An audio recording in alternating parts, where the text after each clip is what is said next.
There once lived an old farmer who had worked the fields tirelessly for decades.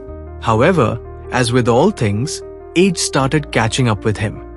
His once strong hands became frail, his legs could no longer carry him to the fields. The farmer could not work and therefore was compelled to spend most of his time sitting quietly on the porch, looking over the land he had worked with for so long.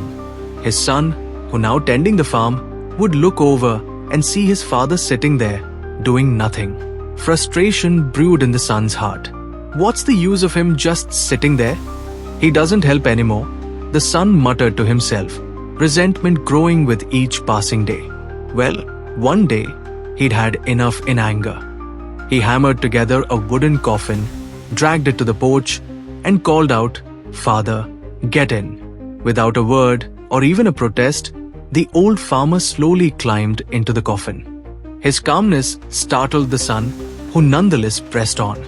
He closed the lid, lifted the coffin, and began dragging it toward the edge of a steep cliff at the far end of the farm. As he approached the cliff, he heard a faint tapping coming from inside the coffin. Confused, he stopped and opened the lid. His father lay there at peace, looking up at him with gentle eyes. "I know you're going to throw me off the cliff," the old man said in a calm voice. "But before you do, may I suggest something?"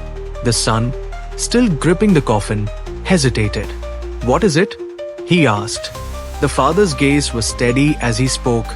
"Throw me over the cliff, if you must. But save this coffin. It might come in handy when your children need it someday." The son froze. His father's words hit him like a bolt of lightning. Moral of the story: treat your elders with respect and care, for they once cared for you. The way you treat them today sets an example for how you'll be treated tomorrow. How we treat others, especially our elders, reflects the values we pass down to future generations. Respect, gratitude, and kindness are the legacies we should strive to leave behind. Thank you for watching.